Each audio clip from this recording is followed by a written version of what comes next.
That's better there. That was better there. Now, what I'm doing, oddly enough, is this. If I can get you firm here, I can get this to fold. When the best golfers in the world need to sharpen their skills, they look for the best teacher in the world. And over 100 touring pros look to Jimmy Ballard's Golf Workshop at Doral Resort and Country Club in Miami, Florida for that competitive edge.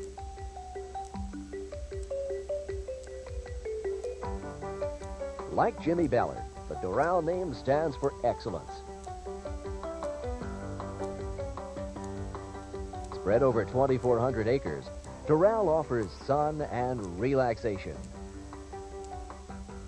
as well as exercise and recreation.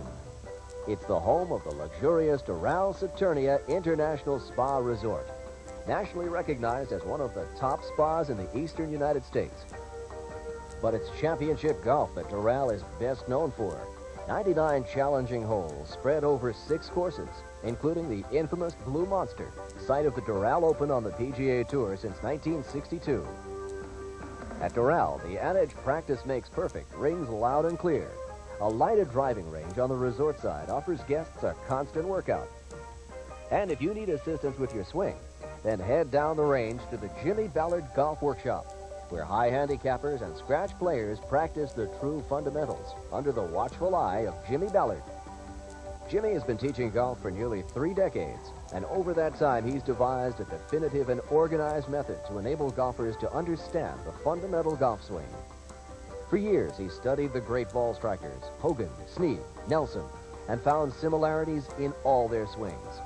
Today, along with his staff of teaching professionals, Jimmy Ballard connects golf swings with the proper fundamentals. Through classroom workshops that allow students to see the right moves, to personally videotape sessions on the practice tee, Jimmy Ballard emphatically proves that the golf swing is nothing more than a natural athletic move. Ballard is best known for his work with successful touring pros like Curtis Strange, Sandy Lyle, Seve Ballesteros, and Hal Sutton. But it's working with amateur players of all levels, men and women, young and old, that he finds most rewarding. Each week, Jimmy looks at hundreds of swings. He is a student of the game. And for 30 years, he has studied the fundamental golf swing. Yeah. Now, that's what I call a good golf swing. But it ought to be. He's my #1 assistant. I'd like to introduce you to Artie McNichol. He's going to demonstrate for you the fundamentals of the golf swing, what we call the common denominators, which, as you will see, is nothing more than an athletic move in the golf swing. Artie played the tour some 10 years, from 72 to 81. Well, I'll tell you what, though, the first 5 years I couldn't break an egg out there. I came in to see you in 1977, and my golf swing got a whole lot better, and I had a lot more fun out there. But I'm not so sure there's much of an athlete left in this body. Don't tell me that now. For sure, golf professionals are athletes, and that swing that you just made was an athletic swing. And I want all of you to know, all athletes have athletic moves, whether it's golf, whether it's baseball, whether it's boxing, whether it's hockey, football, it makes no difference. All pro golfers are athletes.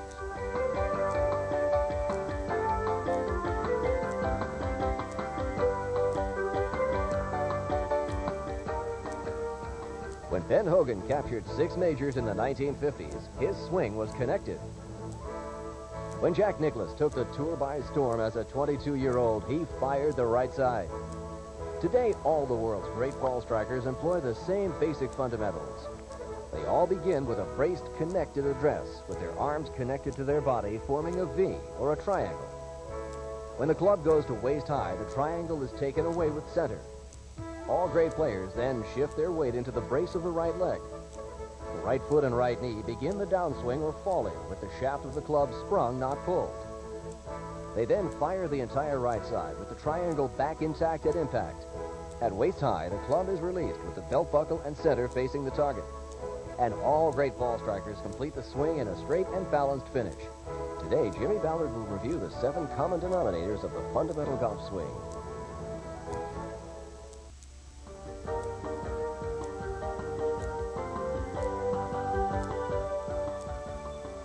Let's take common denominator #1, the brace-connected address. Let's start with that, and I'd like to talk with you in this manner. I'd like for you to first understand that it's like catching a sack of potatoes if someone tossed it to you and they were standing on a platform up above you. You want to get your feet and legs braced first. You want to have good posture, good balance, an athletic position. In other words, you don't want to go up and just squat in your knees. You don't want to go up and bend at the waist and straighten your legs and reach with your arms. You want to go up and your legs should be flexed. You can see my balance. I'll turn to the camera this way.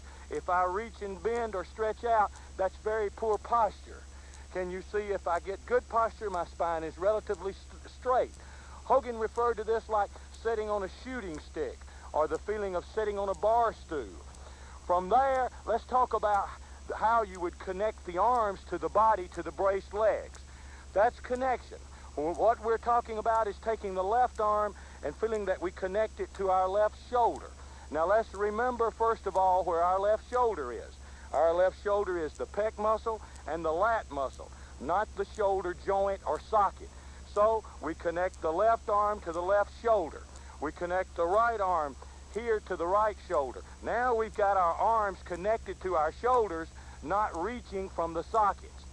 Now, let me show you how we connect ourselves to the golf club and how we get in the brace-connected position by gripping the club. And the first thing that I want you to understand is where the club is in the left hand. I think that's very important. First, we want you to understand that the club would lay right across this little fatty part of the hand and right under or right across the first joint of your index finger. So the club would lay here and right in the joint there. The thumb lays right on top of the club. Now the back three fingers of the left hand should just lay here on the club, but I want you to understand you cannot squeeze the club with the back three fingers. We simply want you to hold it as if you were holding a bird. You hold it, but you don't want to crush it. That's very, very important.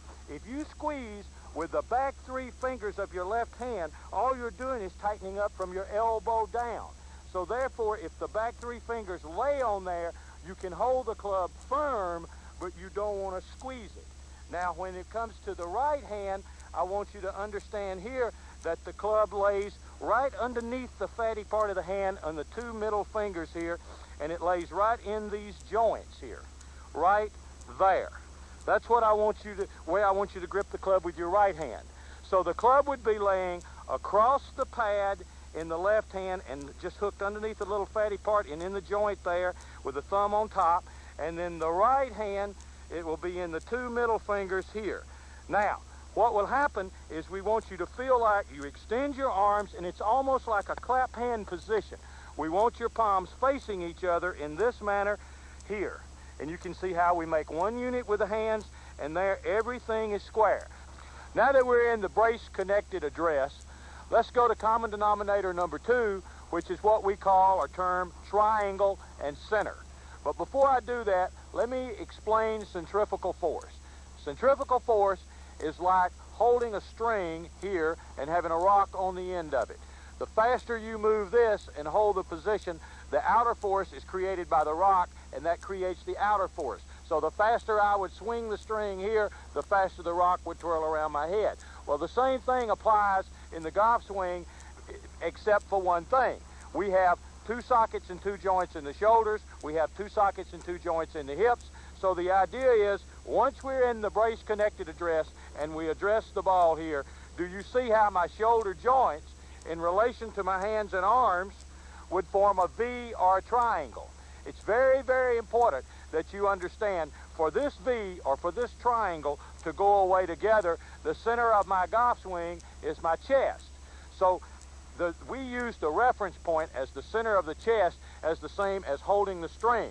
This is what is swinging the club head. As long as the club stays somewhere in the center of my chest, or maybe if the ball is a little more forward, my triangle might be slightly to the left, and it might be pointed at my left breast instead of right at my center chest bone. Either one there or here, just depending on ball position. But as you can see, both still maintain the triangle of the relationship of the arms, the shoulder joints, and the hands. Now, when the club goes away from the ball, we want to see it all go away in what we call one piece. That is, we never want you to set an angle by cocking your hands. You can see real quick where's the butt of the club. It's out of center. What would happen if you rolled the club and took it inside? You can see immediately I've created an angle. It's out of center. So there's no way that's where I started. So the idea is to waist high on the backswing, we try to feel that our shoulders and this whole triangle with center, initiated with center, goes back to waist high together. Now from there, let's do our little waist high to waist high drill, Artie, with the club in the center of your chest. Show them that, how set up, and then show them how. This is a little drill where you can run the club up through to the center of your chest. Just pretend the club is longer. From waist high to waist high, that's the triangle back together. Now take it through. And that's the triangle through together.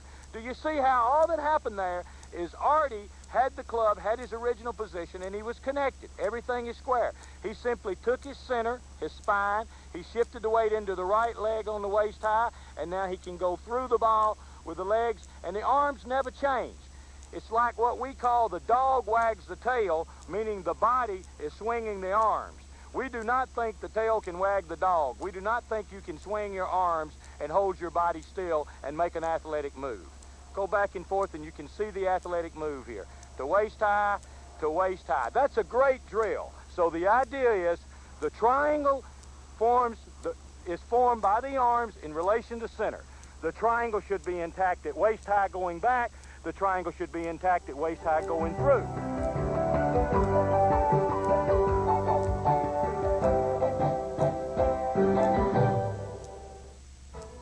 Would you like to work on your game at the world-famous Jimmy Ballard Golf Workshop at Doral Country Club in Miami, Florida? The place where so many top touring professionals go to benefit from Jimmy's proven and time-tested methods. Pros at the pinnacle of their careers that still come home to Jimmy to work on the basic fundamentals. Well, if you can do the next best thing. Bring Jimmy home to you. The world's most successful teacher has just completed his all-new instructional videotape. Over an hour long, it methodically spells out and illustrates the very same fundamentals, complete with tips and drills that have helped so many touring pros. If you can't go to Jimmy, do your game a favor. Take Jimmy Ballard home with you. To order your copy, send a check for $49.95 plus $4.95 shipping and handling, payable to Ballard Reed Associates, care of Resolution, 1 Mill Street, Burlington, Vermont. Or use your credit card and call 1-800-843-0048.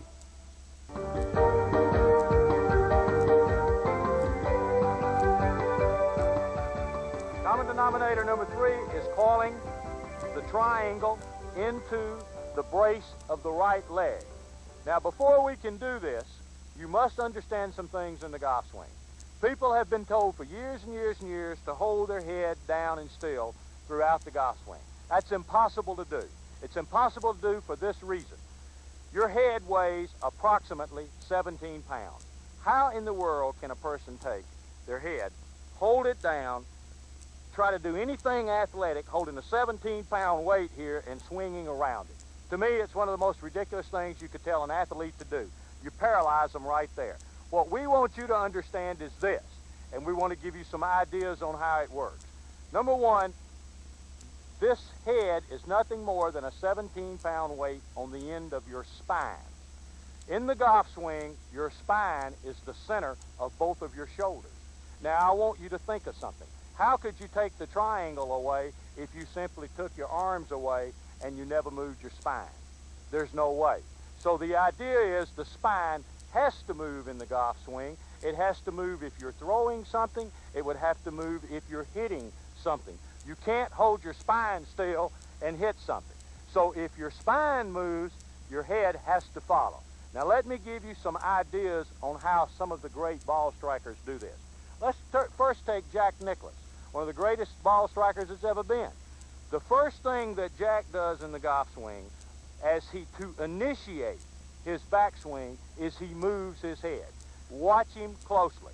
When he sets up and he forms the triangle in the relationship of his arms to the center of his spine, what's the first thing he does before he takes the club away? He presets his head. He does it almost dramatically.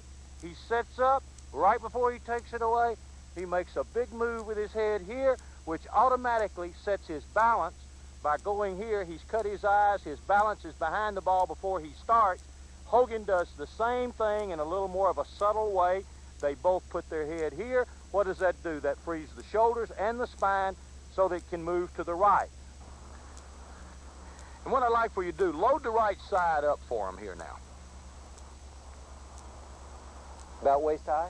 Well, go ahead and load it up at the top. Let's talk about that first. Now, let's first understand, when we're talking about loading the right side, that's just the way his left foot, left knee, his spine shifted into his right leg. But you see where his spine is over or into the right leg. Not over it, but into the set of the right leg. And you feel pressure in here, don't you? A lot of pressure in there. A lot of pressure in here, a lot of pressure in here, and even up in your thigh. You feel tension in there. And that's the correct way to do it. You've got to feel the tension in there. Now, can all of you see how his spine and his weight simply shifted into his right leg? Now, that's the move behind the ball into the right leg. Artie, show him a little reverse pivot there, just so they can see the difference. See where his weight now is into his left leg. Now, at the same time, come back to the wall, come back to the loaded right side. Now, show him over the wall, please, just so they can see. Now, that's moving over the wall. Obviously, he's off balance. He's over the wall. The reverse pivot would have been the other way. Show him the right position again. There we go. That's into the right leg, right there. That's balance. Now, Art, if you will, let's talk a little bit about common denominator number 4, which is the change of direction in the golf swing. Now, this is created through the fact that you have coiled. The change of direction in the golf swing is what we call springing the shaft opposed to pulling the shaft. Now, I want to first describe that feel to you by describing how Ben Hogan did it in 1957 in the 5 fundamentals. When he talked about making an underhanded tossing motion of the right side, I think you could first very plainly see that to change the directions and start the downswing, he pushes off of his right foot. It comes from the ground up. You can't slide your hips and throw a ball. You couldn't slide your hips and hit anything hard. You would fire your right side, and to do that, it has to start right at the top.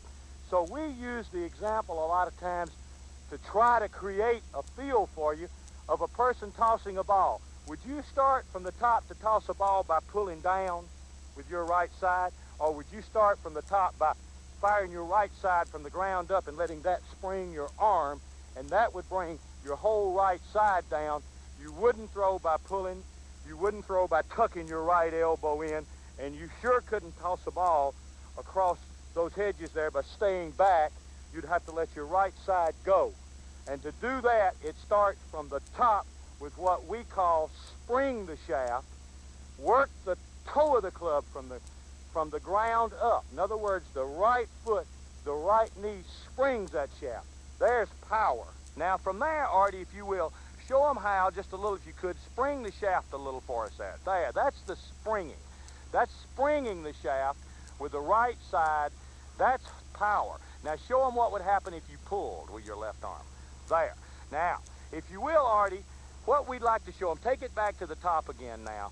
And the point is, and I'd like to do this myself, when we spring this shaft, there's a momentary fall in, but then as Artie's right side fires and his left arm stays on his body, you can see how the club comes back on the same plane, right back into the center of his body, and then as the left arm folds, the club is on the same plane going through the line of flight here to the finish.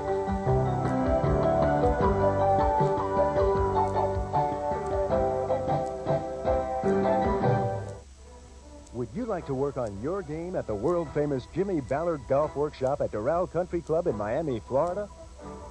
The place where so many top touring professionals go to benefit from Jimmy's proven and time-tested methods. Pros at the pinnacle of their careers that still come home to Jimmy to work on the basic fundamentals. Well, if you can do the next best thing. Bring Jimmy home to you. The world's most successful teacher has just completed his all-new instructional videotape. Over an hour long, it methodically spells out and illustrates the very same fundamentals, complete with tips and drills that have helped so many touring pros. If you can't go to Jimmy, do your game a favor. Take Jimmy Ballard home with you. To order your copy, send a check for $49.95 plus $4.95 shipping and handling, payable to Ballard Reed Associates, care of Resolution, 1 Mill Street, Burlington, Vermont. Or use your credit card and call 1-800-843-0048.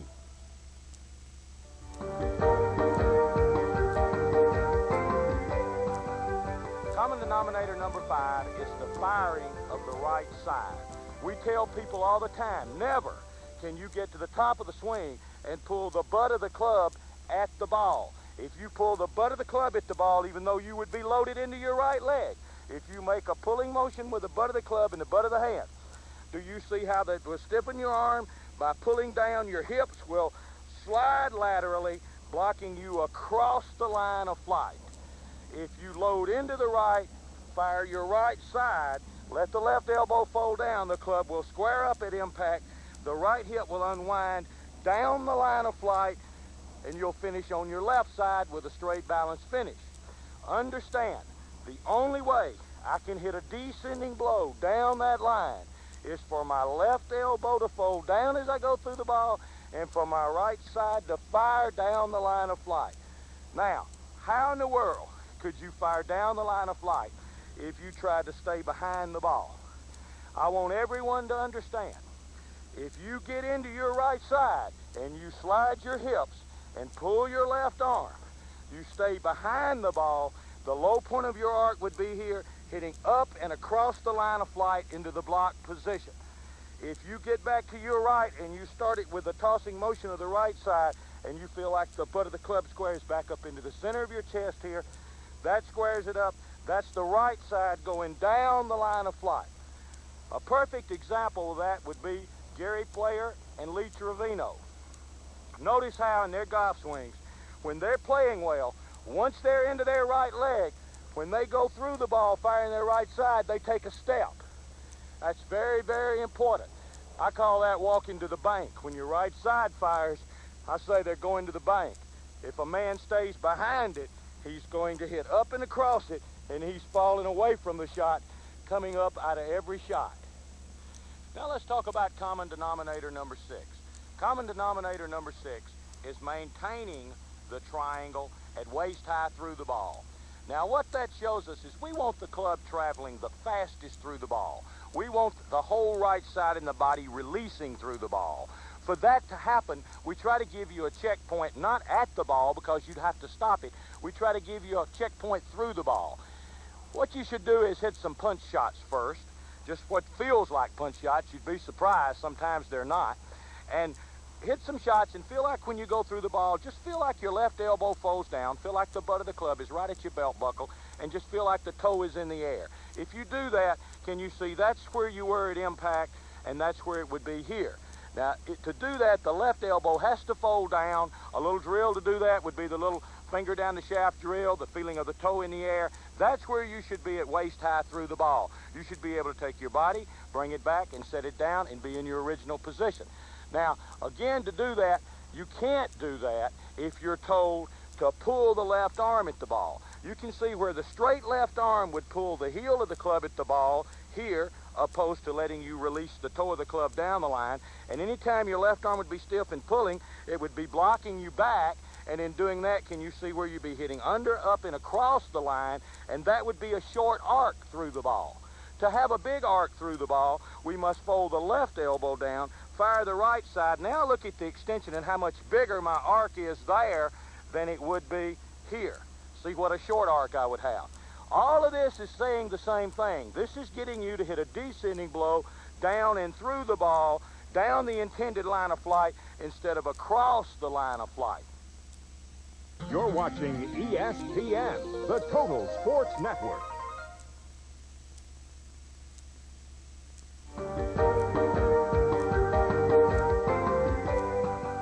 Now let's talk about common denominator number 7, which is what we term as the straight balanced finish with the elbows down and together. Now, over the years, the one thing that I have looked for in the golf swing is the longevity of players.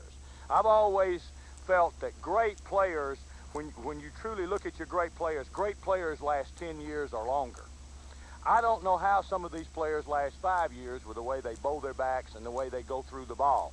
I know that over the years, people have been told to stay behind the ball and to hit into the inverted C. Well, to me, that's the surest way in the world to pull up, look up, to come up out of every shot, plus the damage that it can do to your lower back from there.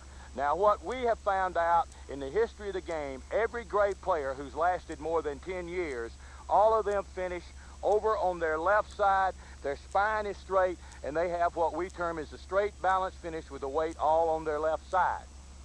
Now, that's all of the 7 common denominators. And I want you to understand that each one of these makes up the whole swing, what we call the connected golf swing, using all the big muscles of the body as you would use them in an athletic move, no matter what that athletic move would be.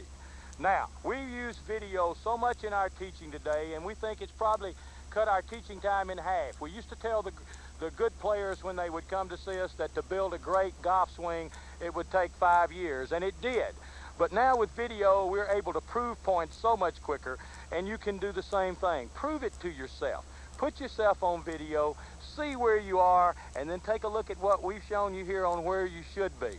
The one thing we want to do, if you've been trying to do some other things, we want to change your mind first. If we can change your mind, we can change that old muscle memory. You'd be surprised. It changes real, real quick. And I want you to understand something else. If you put yourself on that video, you see yourself get into the right leg, and you find that you are doing what we say, I bet you start to get better. Good luck to you.